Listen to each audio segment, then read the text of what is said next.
I'm taping this because all of the stuff I do always goes on YouTube, and she's going to try to distract me with her balls. And a woman with balls is going to distract anybody, trust me.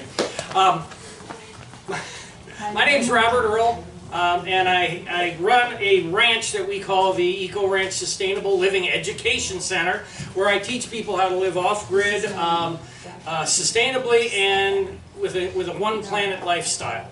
Americans live in a 7-planet lifestyle. Europeans live in a 5-planet lifestyle, but last time I checked, we only have one. And we're wearing it out fast, so I try to teach people how to do that. I do these demonstrations at the green scene of different things. This year was supposed to be microgreens. As we all know, the weather just sucked. It was horrible.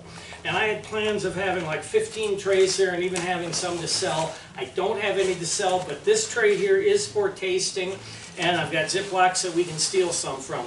So, the question becomes, if I'm a sustainable living education center, are microgreens sustainable? And the short answer is no, they're not. But if you go into the grocery store and you buy things like, let's say, iceberg lettuce or romaine lettuce, those things now are being hybridized. I don't want to use the term GMO because nobody even, how many people even know what GMO is an initials for? One guy, 2, 3, okay. Genetically modified organism. Thank you. All right, so it's you don't say GM, you say a GM product, a genetically modified product. But iceberg lettuce, romaine, they're not necessarily GMO, but what they are is they're very low in nutrition. They don't offer you much of anything. A lot of the vegetables don't, particularly the vegetables we get in this area here because, you know, first of all, we're so far from everything, and because we're independent grocery stores instead of chain stores, the chain stores get the best and these guys get the rest. So microgreens becomes something that becomes viable just by nature of its health benefits to you. And if you don't know what microgreens are, as opposed to sprouts, in a sprout you're going to sprout a sprout in water, just water. It's going to sprout up and you're going to let it grow up till you get the first set of leaves, and then you're going to take the whole thing, roots and all, and eat that, or cook with it.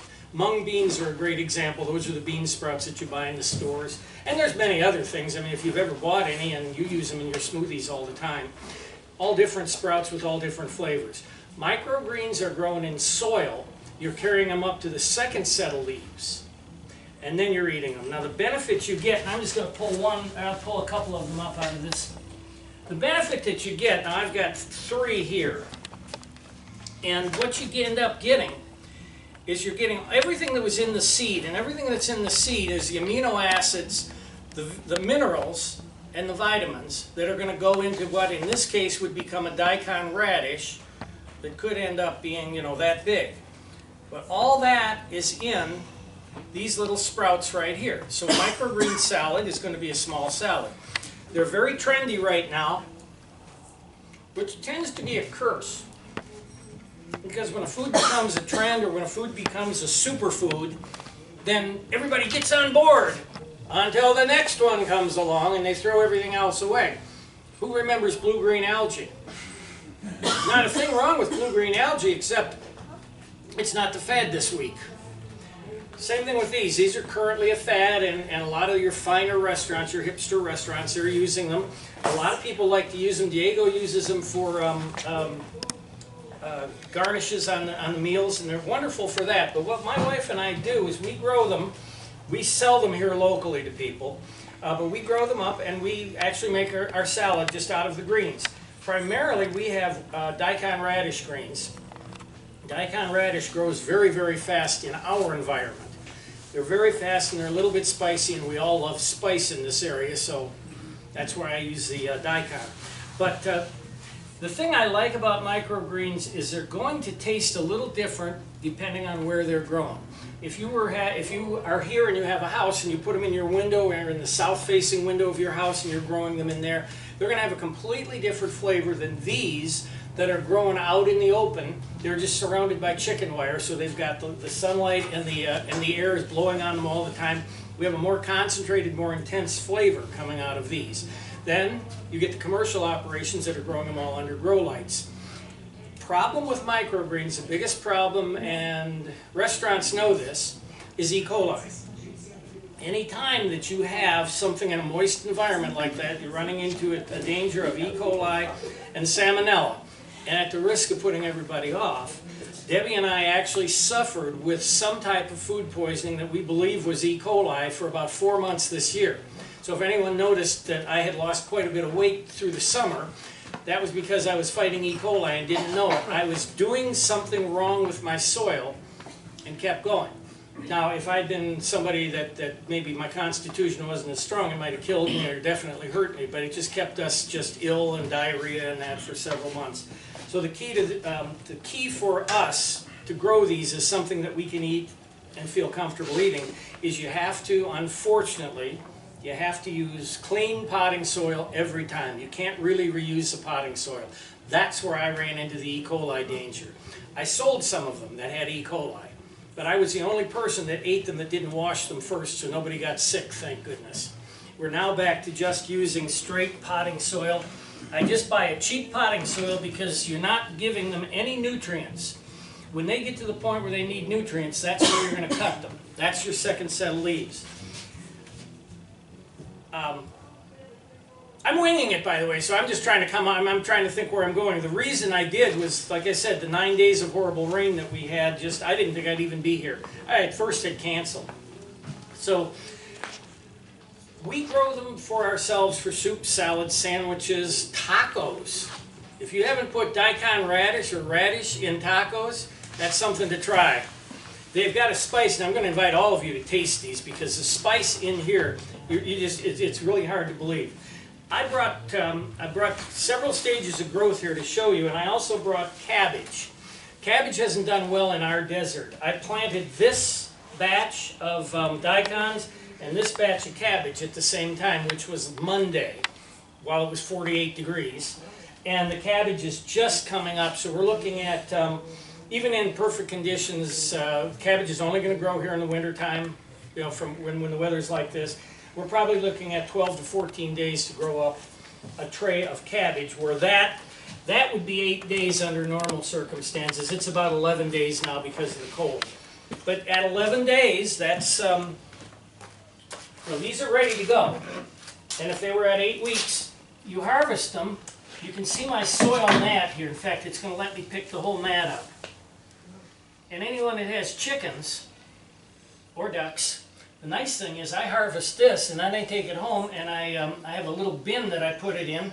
The chickens go through and eat all the roots, get a tremendous amount of nutrition out of that.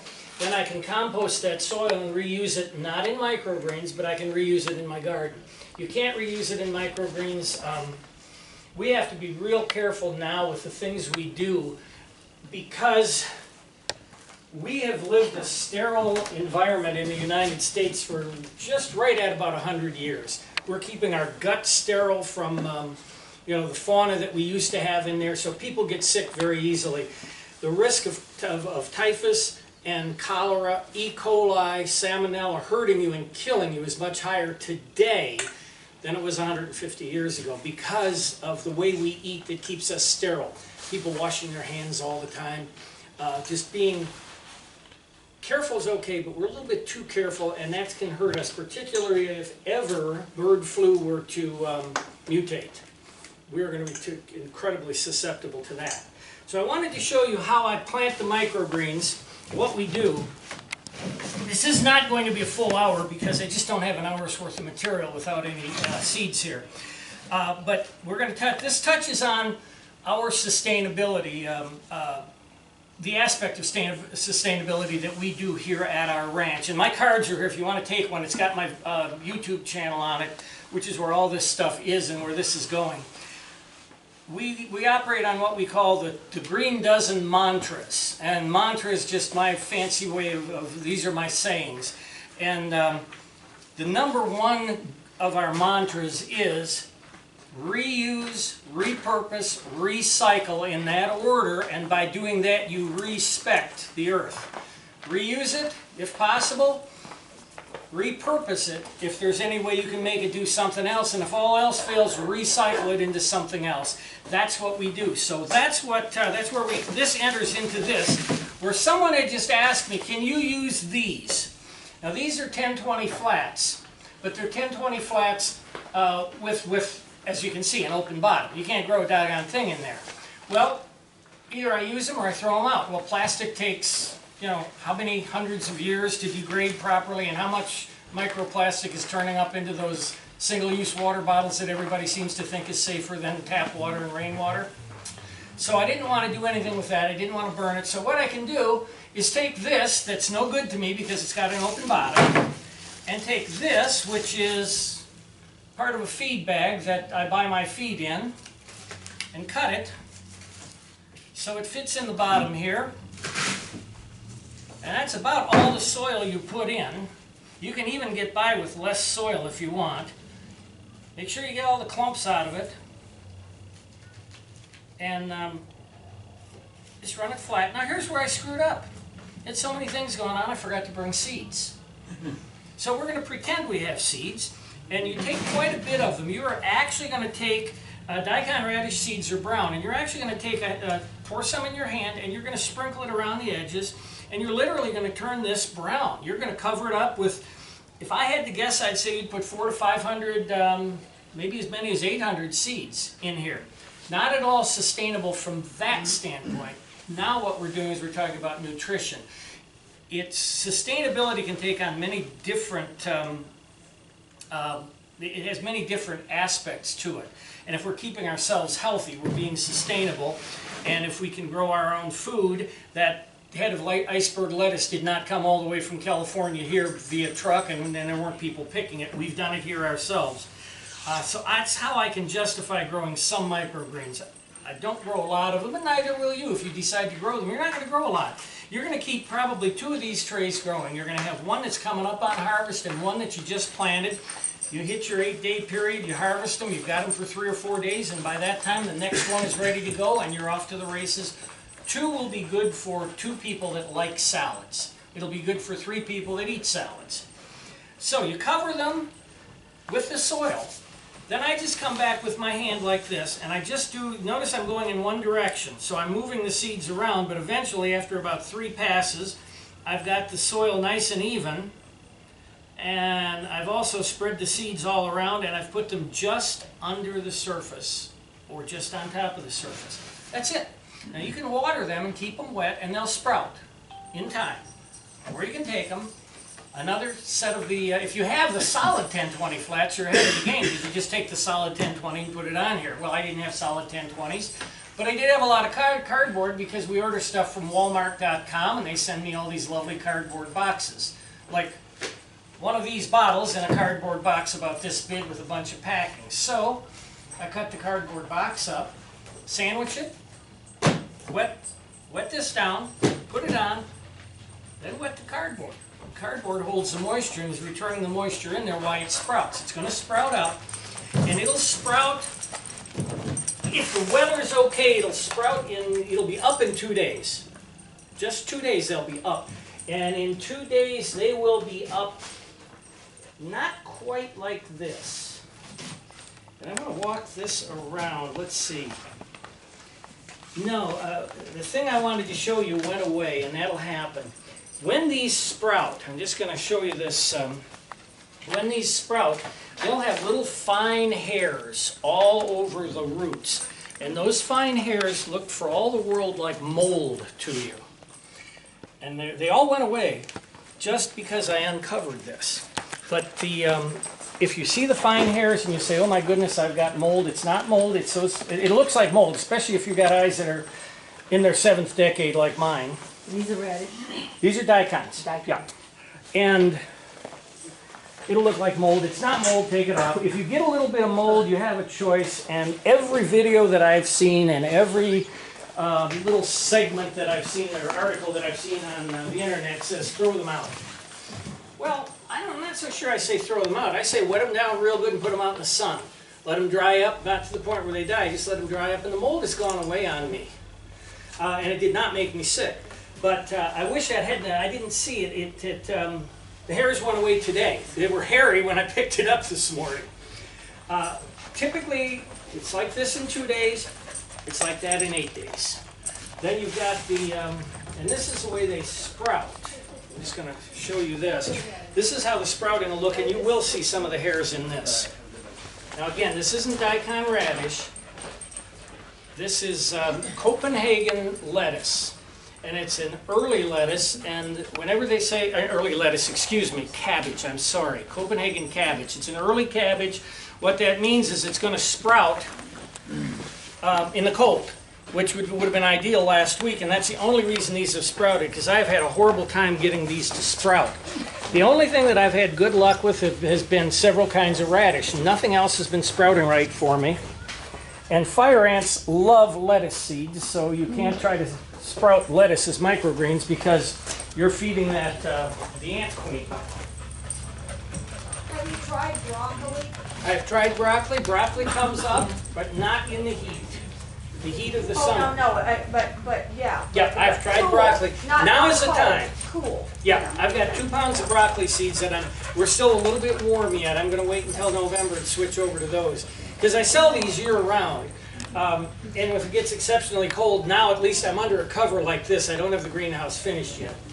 I've tried everything, and it's a matter of what do I like, and also the few people, I've got about 8 or 9 people that'll buy them from me, what do they like? And they're sold on this, so they stay with the daikon. You got to dance with what brung you, particularly if you're doing it like I'm doing to help me get a little bit of extra income. You know, we all could use a few extra dollars, so that was the whole reason that I expanded the whole operation. But I got to tell you, you know, I've eaten healthy my whole life. And I had a plan when I was 17, and I said, I'm going to live to be over 100. Well, you got to start when you're 17. You can't start when you're 75 and say, hey, guess what? I want to live to be 100. Sorry, you've already damaged your internal organs. And I noticed that despite the fact that we eat so healthy, and we do, I mean, everything we do is scratch cooking. We don't have monosodium glutamate, no high fructose corn syrup in anything we do. You can't get any healthier than us. But I noticed that when we added the microgreens to our diet, that we had a little bit more vitality, and our digestion was better. Microgreens they seem to be part of, like they say on Saturday morning TV when they show you fruity, sugary oats, part of a healthy diet. That's what they are, they're just part of a healthy diet.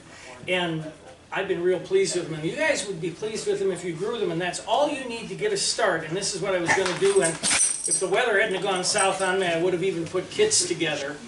But then I started figuring out the cost of the kits, and I would have had to ask for like $15 for a kit from you. But you need 4 solid bottom 1020 trays, or trays that are a little bit bigger, but they have to be matching, so they do that. A bag of potting soil. Go on eBay or Amazon and get your seeds in bulk by the pound. Don't buy little packets of seed because you're ending up paying $25 or more than that, $35 or $40 a pound if you buy the packets. And that's all you need are 4 trays, a bag of potting soil, a couple pounds of seed to get you started. Plant 1 bunch. 4 days later, plant the second bunch, and then just rotate and rotate like that. And you'll always have fresh greens to eat, and you're not at the mercy of whatever's going on in California. This is all something you can control inside your house, in your window, in your greenhouse, or under your awning like this. That is about all I have because, like I said, I didn't think I was going to be able to even be here because of the weather. We were literally mudded in until yesterday morning. And even now we went through mud coming out. But I would invite everybody to taste these. Please come up here and taste the microgreens. I've got the scissors to cut them with. And if you like them, I've got about 6 or 7 baggies here. Cut off a little bit and take them home. Now all I have to do is find the scissors. It's on the other side, They're yeah. over here in your corner. Those of you that are under 50, you will notice that as you get older, you're extremely lucky that your glutamus maximus is attached to you, because otherwise you couldn't find it.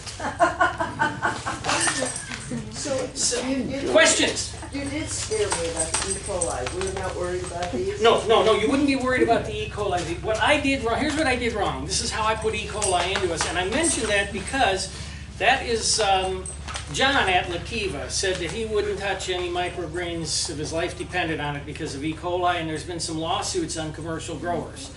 They're keeping them too wet, they're moving too fast.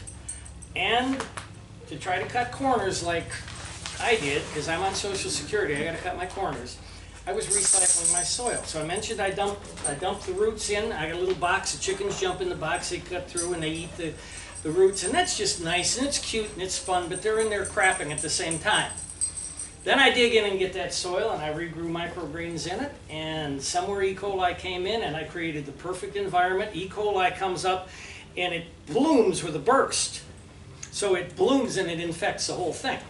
Well, if you don't introduce E. coli, you don't have to worry about E. coli, and the best way to not introduce it is to use sterile soil every time. Go to the store, buy a bag of potting soil, don't reuse it for this. Dump it out in your garden. You don't have to be afraid of these, you don't have to be afraid of what you grow them with unless you try to reuse the soil, you keep it way too wet. That mold, if you really see mold as opposed to the fine hairs, and if you have problems like I do seeing it, go get a magnifying glass or a pair of binoculars and look down there.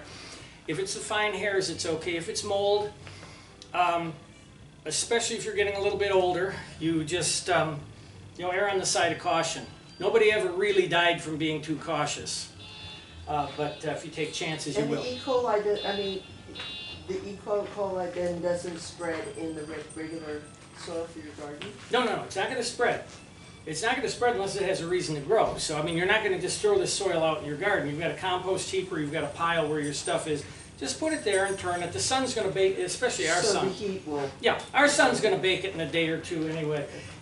It was what I did wrong was that, and I was a little hesitant to even mention it because I don't want anybody to be overly frightened by E. coli or by salmonella, because I really violated all the rules, and then I didn't wash them before I ate them.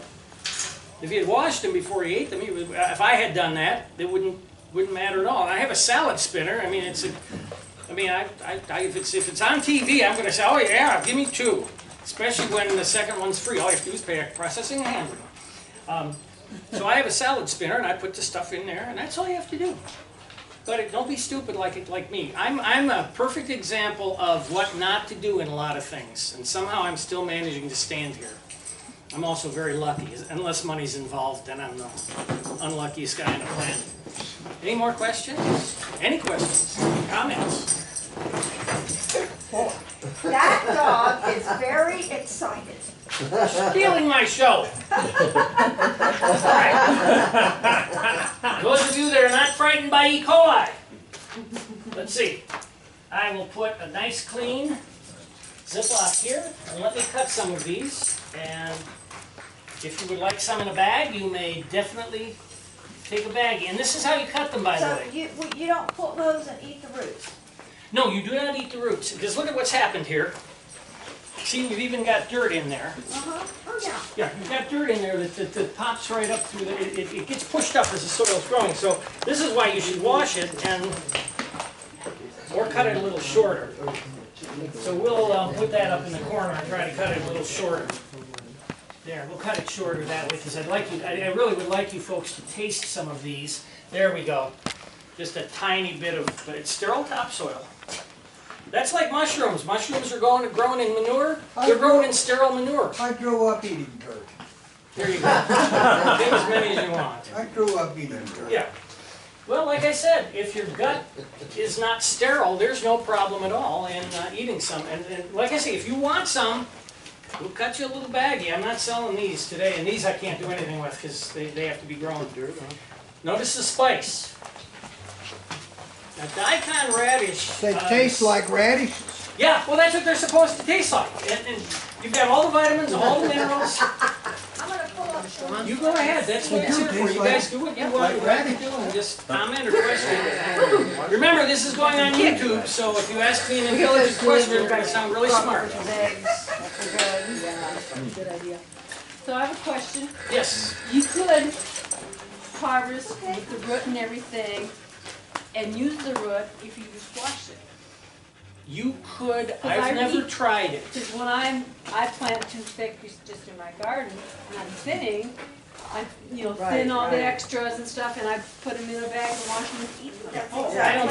That's exactly So what I did. I don't see how you couldn't. Yeah, it would be not a problem. I mean, for The me, wash rule don't make sense. Because I try to cram 37 hours worth of work into a 24-hour day. I don't have time to do it, but I mean, there's no reason why you couldn't.